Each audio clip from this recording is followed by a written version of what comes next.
માં અને બેન તમારી નિંદા સહન ના કરી શકે. કદાચ તમારો સદગુરુ તમારી નિંદા સહન કરી શકે, પણ માં અને બેન તમારી નિંદા સહન ના કરી શકે.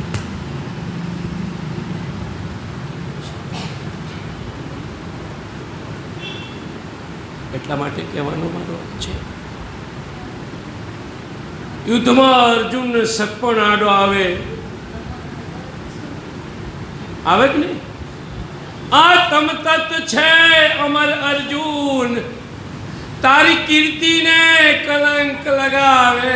યુદ્ધમાં અર્જુનને સગપણ આડા આવે, સગપણ આડા આવે તારા મનને બહુ મૂંઝાવે.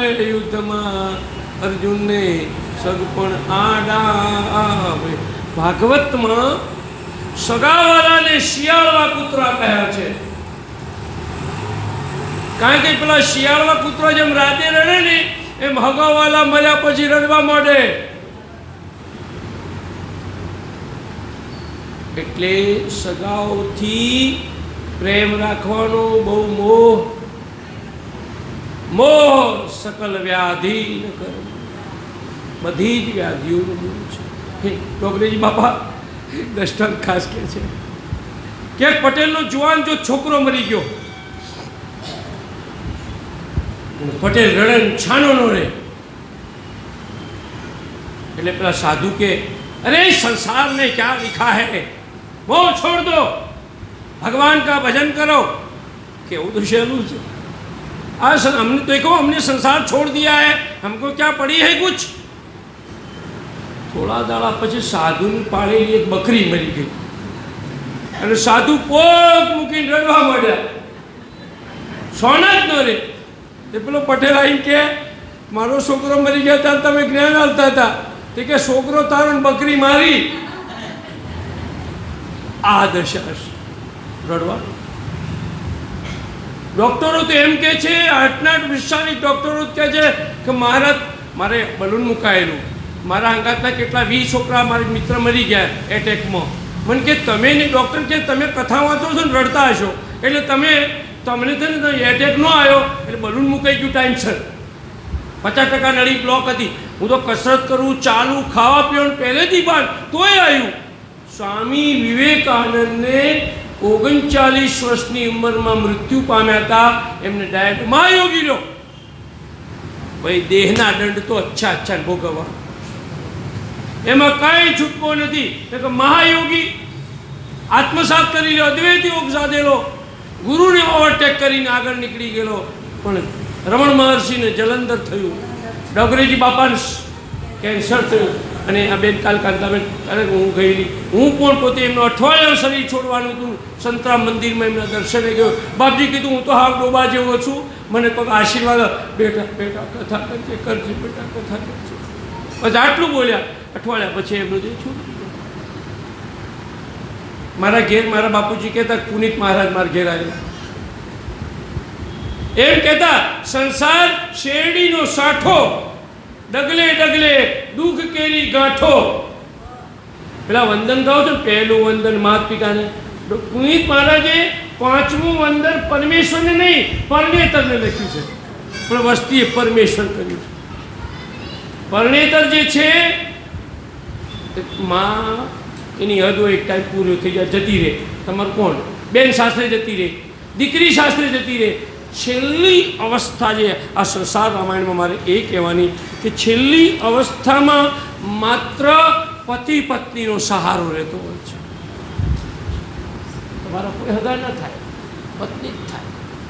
પથારીમાં પડો, હાથ પગ તૂટે તો મારા જીવન કોઈ લાખો રૂપિયા આવી જાય, મારે દવા કરાવજો, પણ કપડાં કોણ બદલાવે? પત્ની જ કરી શકે.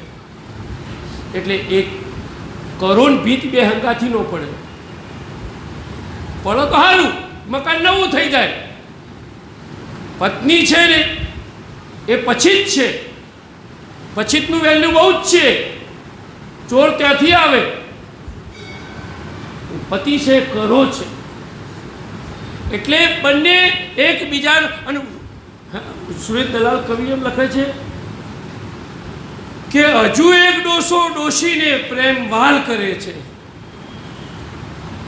છેલ્લી ઉંમર પ્રેમ કરવાની. જુવાની છે ને વાસના ભરેલી છે, પણ છેલ્લી ઉંમર ખરેખરી ઉંમર છે ને પ્રેમ કરવાની. અને એ વખતે હમે દાત્યા કરે એકબીજા, તમને સમજણ નહીં પડે. અને અત્યારનો છોકરો તેમ કે દાદા તમને ખાતે નથી આવડતું એટલે કપડાં બગાડો છો, એટલે આ તારા બાપની મેં શીખવાડ્યું છે. દાદાએ એમ કહેવું જોઈએ કે તારા બાપને મેં ખાતે શીખવાડ્યું છે, તું મને શું જ્ઞાન આપે છે. આજના છોકરાઓ સાંભળ, વાતાવરણની બહુ અસર છે, મોટી જનરેશન ગેપ છે. સફળતાના સૂત્રો વિશે અહીં લખ્યું છે. અભ્યાસ મારે બોલવું તો 6 મહિના સુધી બોલું, આ બધું સાઈડમાં રહી જાય. પણ કે છે મેં આગળ વાત કરતો, રાહુ અને દરેક ગામમાં કેતુ રહેતા હોય. નુગરા જેને ગુરુ વગરના હોય. વંદે બૌદ્ધમયમ નિત્યમ ગુરુ શંકર રૂપિણી વાત કરીએ છીએ ત્યારે મારે કહેવાનું કે નુગરા એવા બધા હોય કે એક ગામમાં એક માણસ રાહુ જેવો, શનિ રાહુ કેતુ ત્રણે ભેગા એનામાં, અને આખા ગામને નળે એવો. એટલે ગામના માણસોએ નક્કી કર્યું, નિરંજનભાઈ જેવા, ગિરીશભાઈ જેવા સમજુ માણસો કે એક કામ કરો, આપ નળે એવો છે ને, મારા બાપુજી એમ કહેતા હારાને એક સલામ, નાગાને 2 સલામ આલવાની. એટલે આડો આવે નહીં કહે કેમ છો, વાહ કહેવું પડશે તમે જોરદાર છો, એટલે આડો આવે જ નહીં. પણ હારાને એક જ સલામ. તે ગામમાં હારા માણસ નક્કી કર્યું કે ભાઈ એક કામ કરો, નળે એવો છે, અવસર બગાડે કોકનો, એટલે એને નૂતરું હાલવું જ. ભલે એને ખરાબ માણસ છે પણ એને નૂતરું આપવું. એટલે આખું ગમે ને કોઈ પ્રસંગ, નાનામાં નાનો પ્રસંગ હોય ને એને નૂતરું હાલે, કોકનો અવસર બગાડે નહીં. પણ એક માણસ જો કોઈ મગજનો ખાં છે એ કે આને નહીં હાલવું, જે થવું થાય, હો અવસર બગડે. પણ આને હાલવું ને એ શું કરી નાખવાનું, તો આપણે ચોખ્ખા છીએ ને, આપણે ભગવાન સાથે છે ને, તો શું કરવાનું. એટલે એને નૂતરું આપ્યું નહીં, એને એની દીકરીને હગાઈ આવી. એટલે અહીં મહેમાન આવ્યા ને જમણવાર ને બધું, મહેમાન રૂપિયો હાલવા આવ્યા ને હાકરના લઈને આવ્યા ને હાડી લઈને આવ્યા ને બધું કમ્પ્લેટ વાતચીત ચાલુ થઈ, નક્કી થઈ ગયું. અને પેલાને ખબર પડી કે આ મને નૂતરું આવ્યું નહીં આવ્યું. આવ્યો ગાળો બોલતો બોલતો, સારા નાલાયક, મેં એમ કીધું, ક્યાં કીધું છે તારી છોકરીની ચકરી વહી આવે છે, ખોટું નામ મારું નામ બોલે છે, નકામો મારી આબરૂના કાકરા કરે છે. તારી દીકરી મારી દીકરી જેવી કહેવાય. હું કંઈ તારું કોઈ ખોટું કંઈ કરતો છું ભલામણ? આજે કોઈ મારી આબરૂનો સવાલ છે, પૂછી જો મહેમાનને મેં કંઈ કીધું છે? મને કંઈ કર્યા હેડ આવી આવા નડે નુગરા. એટલે સંતોનો શંકર. એટલે મારવાડીનું ભજન છે, શાંતાબેન કહે છે. શાંતાબેન આવ્યા છે? હા, મારવાડીનું ભજન છે. સાંભળ મારી સૈયર રે, આવતા સંતો ન લેજો વારણા રે, તારું મનડો માને તો વાતો કેવણા રે. હે મેં તો ઉડે ઉડે મંદિરિયા જાઉં મોલીમાં, ઝોલો મને લાગ્યો ફકીરી રો. અટે કટે ખડે જાઓ છો ભાઈ, અટે આવો હા તો ભાઈ ઠીક. હા, એક ભાવ છે આ બધા. એ ભજનો જે છે ને વાગી જાય છે. વંદે બૌદ્ધમયમ નિત્યમ. ભગવાનની શિવજીની કૃપા હોય તો આ બધામાંથી બચાશે. ભગવાન શિવજી છે ને જલ્દી પ્રસન્ન થઈ જાય, જલ્દી પાણીના લોટામાં રાજી થઈ જાય. એક ચોર ચોરી કરવા આવ્યો અને બધી જલધારી ઊંચી હતી અને પોકાય નહીં ઉપર, તે લિંગ ઉપર ચડી ગયો. ભગવાન શંકર પ્રસન્ન થઈ ગયા. ઓહો, આ તો તું તો આખો નાખો લિંગ ઉપર ચડી ગયો, ખુશ થઈ ગયા. બોલો, કોઈ પાણી રેડે, દૂધ રેડે, ષોડશોપચાર પૂજન કરે, આ તો ચપટી બભૂતમાં આખી પૃથ્વીનો રાજ આપી દે, 3 લોક આપી દે. તો રાજ એના આ દેવોને હાલતા નહોતું આપડ્યું, આપી દે. ખુદા દેતા હૈ. હું ખાસ કહું છું, હું થોડો એક પ્રશ્ન નાનો પૂછી લઉં. ઈશ્વર કૃપા કરે તમને ગમશે કે પ્રેમ કરે એવું ગમશે? હે પ્રેમ પાક્કું? હા, પ્રેમ કરશે તો બધું આપી દેશે, દુનિયાનો ખજાનો આલી દે, પણ પાસે નહીં રાખે. બોલો, નુકસાન નહીં? પણ જો કૃપા, દુર્યોધનને આલી દીધું તું, કંસને આલી દીધું તું, રાવણને બધું આપ્યું હતું, પાસે ક્યાં રાખ્યો? અને કૃપા કરશે ને, કૃપા કરશે શું કરશે ખબર છે? બધું પડાવી લે. મીરાનો પતિ પડાવી લીધો, નરસિંહ મહેતાનો બહેરો છોકરો પડાવી લીધો, બધું પડાવી લીધું, પણ પાસે રાખ્યો. કૃપા કરે. અમારે શું સમજો, જમીન જાગીર ઘર બધું છોડીને આવ્યા છે. ભાઈ કે હું તમને ભાગ આલું, હજુ આલું કે તમારું ઘર પણ કંઈ નહીં કીધું. મારે નહીં, તાર છોકરો રામ આખી ગાદી છોડીને નીકળ્યા છે. મને મારા મિત્રો કે કેસ કર ને, તું નીકળી ગયો તારા પૈસા મળે. મેં કીધું તો રામાયણ મારે બોલવાનો કોઈ અર્થ જ નહીં રહેતો. કદાચ 50 લાખ રૂપિયા મળી જાય, પણ નહીં. આ કથાનો મને એક રૂપિયો આવેલો છે તો મને પછે, કારણ કે તમે દક્ષિણા શાની આપો છો? અમે કંઈક આપીએ છીએ, વિચારો આપીએ છીએ ખાલી. તમે તમારી પાસે જે કંઈ છે એ આપો છો. તમને પણ અહંકાર નથી ને અમને પણ અહંકાર નથી. આપવા જેવું શું છે? શ્રીયામ પાદુકા, ઉપનિષદમાં કહે છે લક્ષ્મી પાદુકા છે.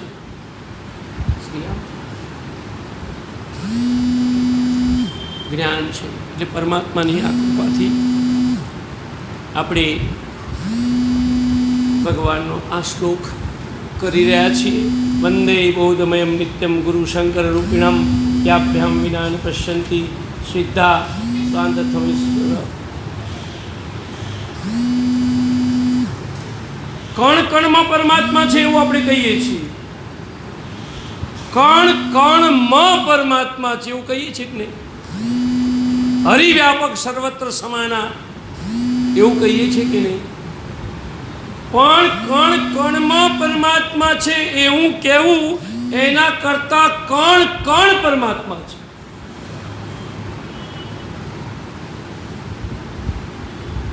અને પછી તો ક્યાં પ્રશ્ન આવતો જ નથી. અને હું ખાસ કહું છું, સંસાર રામાયણના માધ્યમથી સર્વે થયેલો છે મનોવૈજ્ઞાનિકોનો કે કુંવારાઓને જલ્દી મરે છે, સંસારી પરણેલો ઓછો મરે છે. અમેરિકામાં સંશોધન થયેલું છે કે જે કુંવારા છે ને વહેલા મરી જાય, રોગે લાગુ પડી જાય જલ્દી. અને જે પરણેલા છે ને, અત્યારની વાત કરું, જે પરણેલા છે ને એ વધારે જીવે છે. કે એમની વૃત્તિઓ કાબૂમાં છે, એમને વાત કરવાનો વિસામો મળે છે. આ બહેનો છે ને રડીને ખાલી કરી નાખે. કોકના ઘેર કોક મરી ગયું હોય ને તો શું કરે, ઘર ધણી કૂટે. કેવું કૂટે? જોરથી કૂટે, તૂટી જાય એટલું કૂટે. પાડોશન આવે ને આમ કંઈ કૂટે, મને અડે કોરી કાંઈ ન અડે.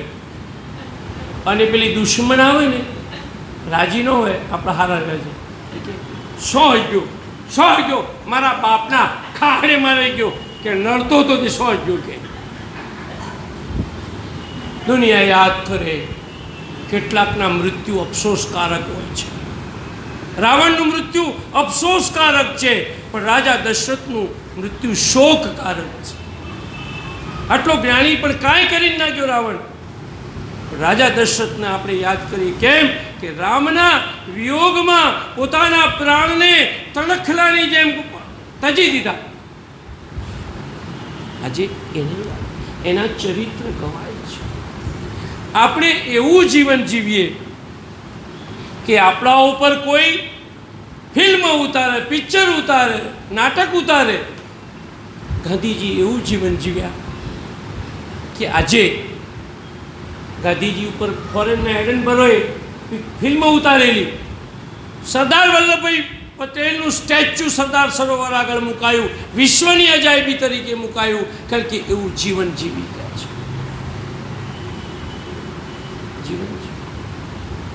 જીવન એવું જીવવાનું કોઈ થોડું યાદ. મારા વતનમાં એક અંધક્ષેત્ર ચાલે છે, મારી જન્મભૂમિમાં. એટલે મને ગામમાં મારા મિત્રોએ નક્કી કર્યું કે તું એ કથા કર. મારા ખાનગીમાં તો મને તુંથી જ વાત કરે ને, એટલે તું એ કથા કર. એટલે એમ કે વાંધો નહીં, અને તારી એ જમવાની વ્યવસ્થા કરીશું, અને તું આવ. ઘણા વર્ષે બધા ભેગા થઈએ મિત્રો, એટલે મેં ત્યાં કથા કરી. એમાં એક દેવી પૂજક બેન કથા સાંભળવા આવે, વાઘરીબેન. એટલે મારું નાનપણ બહુ તોફાની. કાગડાને મેં પથ્થર માર્યો, કાગડો મરી ગયેલો, અને એને જોયેલું તળાવના કિનારે. તે મને કે ઊંટ લઈને જતી હતી.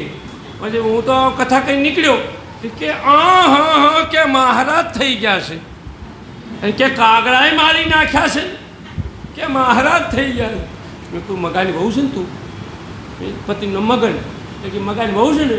કે હા. કે ભાઈ ઓળખી ગયા મને? મેં તને ન ઓળખું, હું કાગડાને ઓળખ્યો ને તને ન ઓળખું? પછી બધા મારા મિત્રોને મેં કહી રાખ્યું, જો તુંથી વાત નહીં કરવાની, વ્યાસ વગર તમારે મને પગે લાગવાનું, અને તમારે પૈસા મૂકવાના. એટલે ગામમાં ફાળો થાય ને, આપણા અંધક્ષેત્રમાં પૈસા લાય. તે 1,20,000 રૂપિયા જે થયા મેં અંધક્ષેત્ર મૂક્યા. ક્યારેક મારા મિત્રો બોલાવે, કોઈ ફંક્શન હોય, સ્કૂલમાં હોય, તો હું જાઉં અને એમાં જમીન આવું. ઋણ રે જન્મભૂમિ જનની જન્મ, રામજી કહે છે જનની જન્મભૂમિ સ્વર્ગાત કરી હસી. જનની જન્મભૂમિ મને સ્વર્ગ કરતા લાગે છે. એટલે અપ સમય કરગા ઇનકાર, નમસ્કાર. પરમાત્મા જેટલા લઈ જશે એટલે લઈ જઈશ, પણ હું વચન આપતો તો કંઈક જઈશ તમને.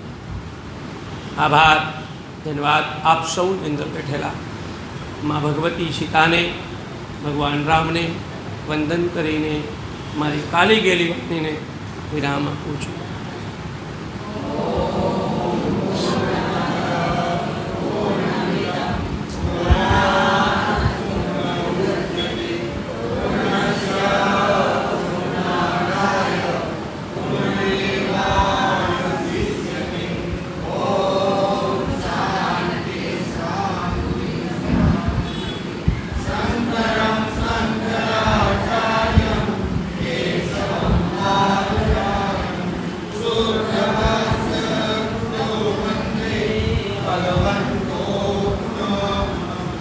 ईश्वरो